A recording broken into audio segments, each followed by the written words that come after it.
Lake কালীবাড়িতে আজ থেকে শুরু হলো নবরাত্রির বিশেষ পুজো। পরের সপ্তাহে রয়েছে বাসন্তী পুজো ও অন্নপূর্ণা পুজো।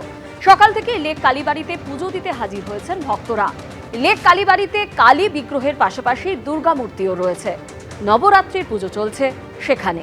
বৃহস্পতিবার থেকে শুরু নবরাত্রি, কিন্তু এই নবরাত্রি কি আর এর তাৎপর্যই বা কি সেটা আমরা জেনে নেব লেক কালীবাড়ির প্রধান সেবায়িত নিতাই চন্দ্র বসুর কাছ থেকে। নিতাই বাবু, এই নবরাত্রি সেটার যদি তাৎপর্যটা একটু বলেন। সারা বছরে 4টে নবরাত্রি হয়। এর ধর্মীয় একটা ঐতিহ্য এবং দার্শনিক তাৎপর্য আছে।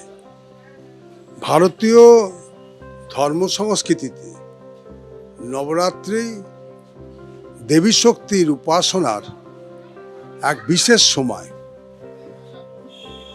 নবরাত্রি শব্দের অর্থ 9 রাত।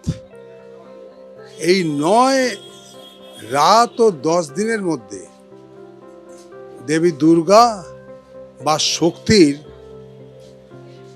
বিভিন্ন রূপের পুজো করা হয়। অধিকাংশ মানুষ এই শারদীয়া নবরাত্রির কথা জানেন, কিন্তু শাস্ত্র ও সাধন পরম্পরায় বছরে 4টে নবরাত্রি পালন করা হয়।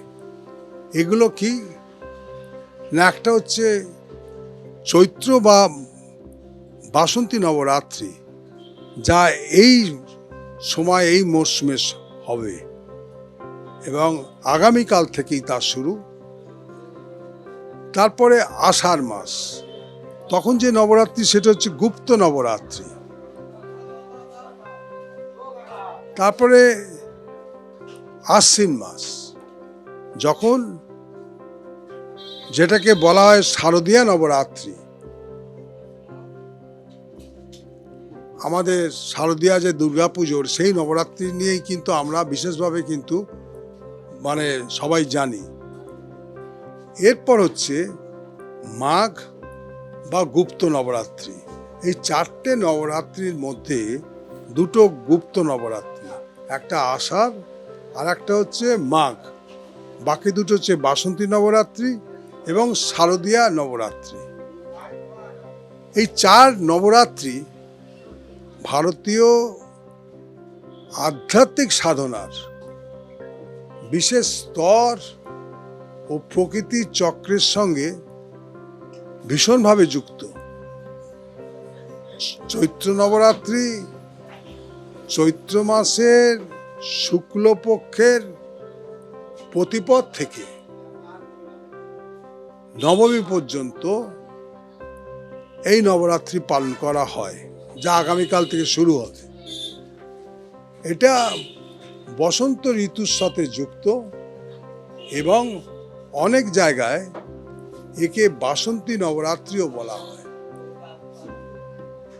এই সময় অনেক সাধক দেবীর বিশেষ রূপ, যেমন কালী, তারা বা ত্রিপুরা সুন্দরী, এর উপাসনা করেন। তন্ত্রশাস্ত্রে এই সময়কে শক্তি সাধনার জন্য অত্যন্ত শুভ বলে মনে করা হয়। এই নবরাত্রির লক্ষ্য কেবল বাহ্যিক উৎসব নয়, বরং অন্তর্জাগরণ এবং সাধনা। বছরে যে এই 4টি নবরাত্রি, এর গভীর তাৎপর্য এবং প্রকৃতির 4টি আধ্যাত্মিক পর্যায়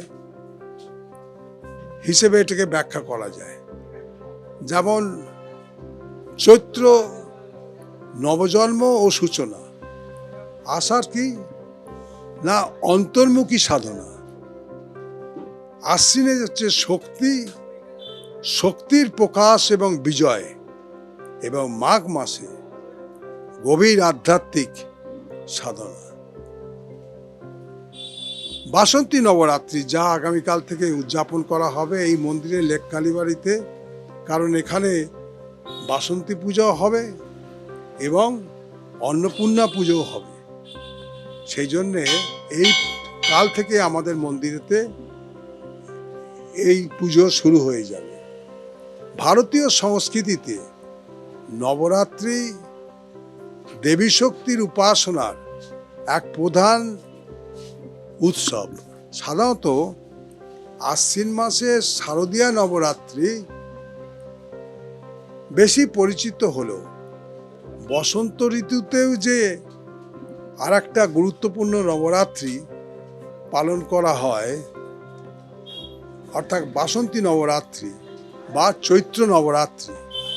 এই সময় দেবী শক্তির আরাধনা, অনেকে উপবাস করে, জপ, পুজো এবং আত্মসংযমের মাধ্যমে মানুষ আত্মশুদ্ধি ও আধ্যাত্মিক উন্নতির সাধনা করে। বাসন্তী নবরাত্রি সাধারণত চৈত্র মাসের শুক্লপক্ষের প্রতিপদ থেকে নবমী পর্যন্ত পালন করা হয়। অনেক জায়গায় দশমী পর্যন্ত এই আচার চলে। এই সময় বসন্তের নবজাগরণ প্রকৃতির মধ্যে ভীষণভাবে দৃশ্যমান হয়। যেমন গাছের নূতন পাতা ফলে, তার আগে গাছের পাতা সব ঝরে যায়। ফুলের সমারোহ, এর সঙ্গে সঙ্গে জীবনের একটা নব উচ্ছ্বাস। তাই দেবী শক্তির পুজোর জন্য এই সময়কে অত্যন্ত শুভ এবং প্রশস্ত মনে করা হয়। ভারতের এই নানা অঞ্চলে এই নবরাত্রি একটা আলাদা গুরুত্ব আছে। যেমন উত্তর ভারতে, তারপরে হিমালয় অঞ্চলে এবং প্রায় সব শক্তিপীঠে এই সময় বিশেষ পুজো, হোম, যজ্ঞ, উপবাস তো আছেই। আর বাংলায় এই সময় অনেক জায়গায় বাসন্তী পূজাও অনুষ্ঠিত হয়। নবরাত্রি 9টা দিন। এই 9টা দিনে দেবীর বিভিন্ন রূপ, 9টা রূপ। বাসন্তী নবরাত্রির দেবীর এক একটি রূপকে এক একটা দিনে উৎসর্গ করা হয়। শাস্ত্রীয় মতে প্রথম দিনকে বলা হয় শৈলপুরী, শৈলপুত্রী। দ্বিতীয় হচ্ছে ব্রহ্মচারিণী। তৃতীয় দিনকে বলা হয় যে চন্দ্রঘণ্টা। চতুর্থ দিন কি কুষ্মান্ডা। পঞ্চম দিন স্কন্দ মাতা। ষষ্ঠ দিন হচ্ছে কাত্যায়নী এবং সপ্তম দিনে কালরাত্রি। অষ্টম দিনে মহাগৌরী। এই রূপে পুজো করা হয় এবং শেষ দিন অর্থাৎ নবমীর দিন মনে করা হয় কি সিদ্ধিদাত্রী। এই ধারাটি দেবীর শক্তির ক্রমবিকাশের প্রতীক বলে মনে করা হয়। বাসন্তী নবরাত্রির সময় বিভিন্ন ধর্মীয় আচারের একটা প্রচলন আছে। প্রথম হচ্ছে উপবাস বা নিয়ম পালন। দ্বিতীয়ত হচ্ছে দেবীর চণ্ডী পাঠ বা দেবী মাহাত্ম্য পাঠ। তৃতীয়ত হচ্ছে হোম, যজ্ঞ এবং নবমীতে বিশেষ পুজো অর্থাৎ কুমারী পুজো কিন্তু অনেক জায়গায় হয়। অনেক বাড়িতে আমরা দেখতে পাই যে ঘট স্থাপন করে এই দেবী শক্তির প্রতীক হিসেবে পুজো করা হয়। 9 দিন ধরে প্রদীপ, ফুল, ধূপ, মন্ত্রপাঠের মাধ্যমে এই উপাসনা চলতে থাকে। আর কি হয়, ভারতীয় দর্শনে বসন্ত ঋতুকে সৃষ্টির নবপর্যায় প্রতীক বলা হয়। প্রকৃতিতে যে নবজীবনের সূচনা দেখা যায় তার শক্তিরই একটা কিন্তু প্রকাশ। দেবী এখানে শুধু পৌরাণিক দেবতা নয়, তিনি বিশ্ব প্রকৃতির গতিশীল শক্তি। আবার শাক্ত তান্ত্রিক এই দর্শনে শক্তি ছাড়া সৃষ্টি স্থিতি লয় সম্ভব নয়।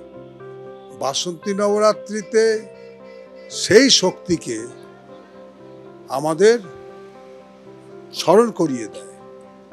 এই উৎসবটার অন্তর্নিহিত অর্থটা কি? অন্তর্নিহিত অর্থ হচ্ছে অন্তরের জড়তা দূর করা, তারপরে চেতনার উন্মেষ ঘটানো, আর আত্মসংযমের মাধ্যমে শক্তিকে উপলব্ধি করা। অতএব এটি কেবল ধর্মীয় আচার নয়,